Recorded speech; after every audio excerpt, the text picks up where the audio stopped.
Trump প্রশাসন বাংলাদেশকে স্বাগত জানিয়েছে বাংলাদেশের স্বাধীনতা দিবসের ব্যাপারে, এবং তারা বলেছেন যে বাংলাদেশ আমেরিকা একসাথে কাজ করার সুযোগ রয়েছে। আমেরিকার ইন্টারেস্ট বঙ্গোপসাগরে বে এলাকায় যাতে করে আমেরিকার নিরবচ্ছিন্ন অধিকার অক্ষুণ্ণ থাকবে, চীন না ঢুকতে পারে, সেটি আমেরিকার স্ট্র্যাটেজিক গোল। একদিকে বাংলাদেশ ভারতের প্রতি বিরূপ হচ্ছে, অন্যদিকে এই যে বিরূপতা এবং তারপর যে ভ্যাকুয়াম তৈরি হয়েছে, এই ভ্যাকুয়ামে ঢুকে পড়ছে একদিকে পাকিস্তান, অন্যদিকে চায়না। আওয়ামী পন্থীরা খুব আগ্রহে বসে আছে কখন ইউনূস সরকার পড়ে যাবে। একদিকে তুলসী গ্যাবার্ড, অন্যদিকে ট্রাম্প সাহেব, বাস্তবে তা হচ্ছে।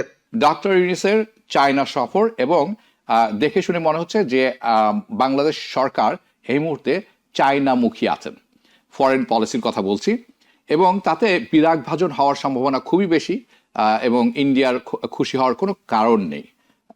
এই কারণ নেই কেন সেটি আপনার কাছে আমরা শুনবো। একই সাথে ট্রাম্প প্রশাসন বাংলাদেশকে স্বাগত জানিয়েছে বাংলাদেশের স্বাধীনতা দিবসের ব্যাপারে, এবং তারা বলেছেন যে বাংলাদেশ আমেরিকা একসাথে কাজ করার সুযোগ রয়েছে। ট্রাম্পের নিজস্ব কথাটি, এবং তারা খুব ইন্টারেস্টেড যে বাংলাদেশের সাথে একটি আর্মস ডিল চুক্তিগত স্বাক্ষর করার। ইন্ডিয়ার কিন্তু লং টার্ম প্ল্যান হচ্ছে বাংলাদেশের ব্যাপারে। সো মোদি কিন্তু কখনো কোনো আগ্রহ দেখান নাই ডক্টর ইউনূসের সাথে সরাসরি বৈঠক করার ব্যাপারে, কিন্তু তারা চান বাংলাদেশ তাদের কথা মতো চলুক। কিন্তু এখন দেখছি বাংলাদেশের ডক্টর ইউনূস যাচ্ছেন চায়নামুখী।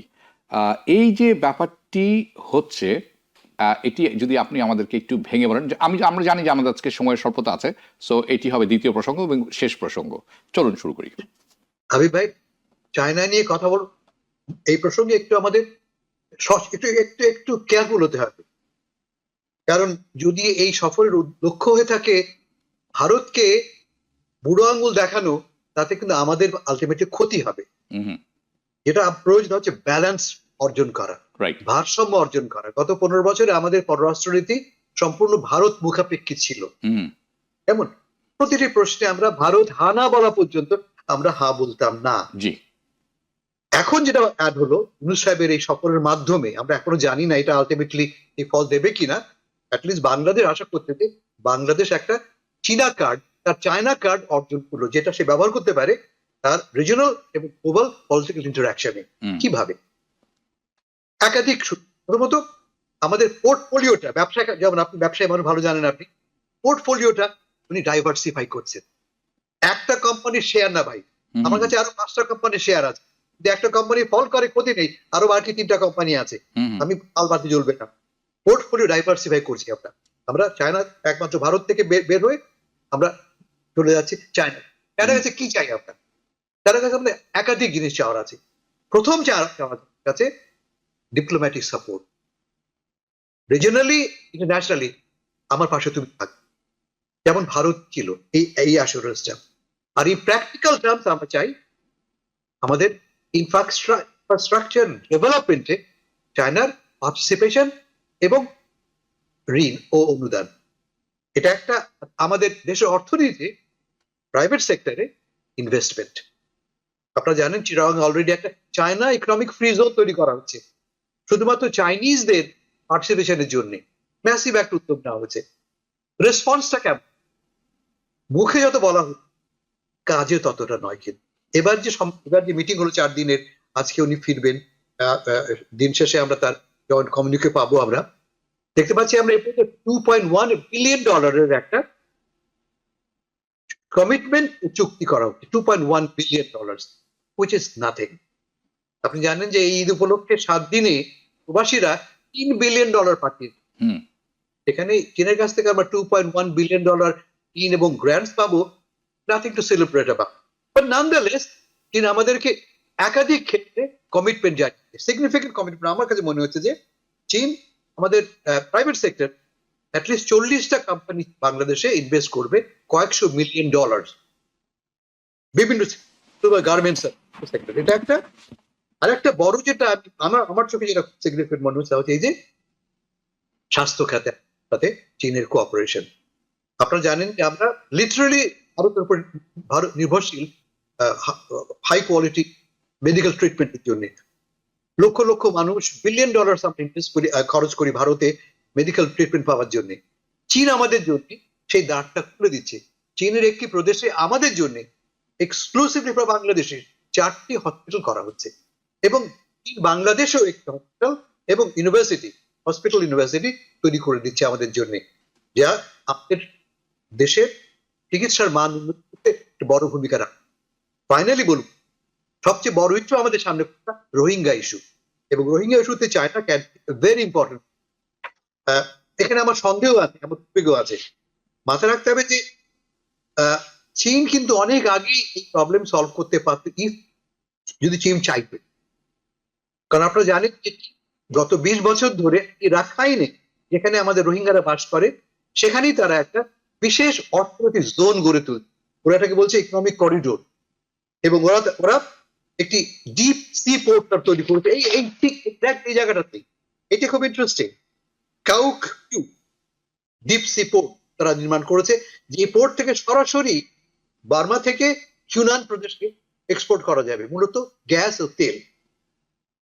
তো চীনের খুব আগ্রহ যাতে করে এই অঞ্চলটি তার অধীন থাকে, এটা একটা। 2 নম্বর, যাতে করে পলিটিক্যাল ইনস্টেবিলিটি আক্রান্ত না করে।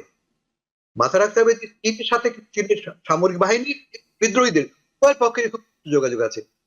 চীন চাইলে প্রভাব বিস্তার করতে পারে সরকারের উপরে, রোহিঙ্গাদের ফেরত দাও। চীন চাইলে প্রভাব বিস্তার করতে পারে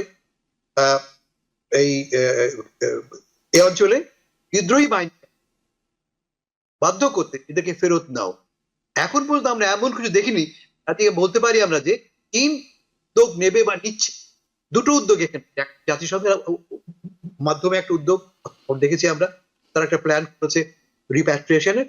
আসিয়ানের দুটোই খুব সিগনিফিকেন্ট উদ্যোগ, বাংলাদেশ উদ্যোগের সঙ্গে সংযুক্ত আছে।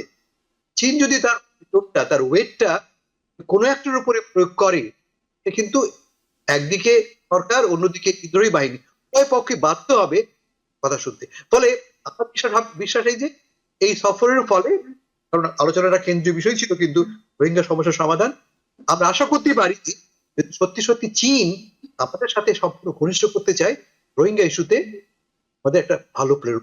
শেষ কথা বলি ভারত নিয়ে, আপনি উল্লেখ করেছেন ভারত নাখোশ। ইয়েস, ভারত চায় না যে তাদের এই স্পেয়ার অফ ইনফ্লুয়েন্সে অন্য কেউ, বিশেষ করে চীন, নাক গলান। আপনি উল্লেখ করেছেন যে এই সফরের আগে কিন্তু ইউনূস সাহেবের পক্ষ থেকে অনুরোধ করা হয়েছিল, আসুন আমরা বসি। মোদীকে অনুরোধ করা হয়েছিল চীন যাবার আগে দিল্লিতে আসতে চাই। আরো একটা বলি আপনাকে, কয়েকদিন পরে ব্যাংককে বিমস্টেক উন্নয়নশীল দেশগুলো একটা ব্যাংকক যে মিটিং এ মোদিও আসবেন, ইউনূস সাহেব আসবেন। মিটিং এও কিন্তু বাংলাদেশ অনুরোধ করেছিল কথা বলি আমরা, ভারত না করে দিয়েছে।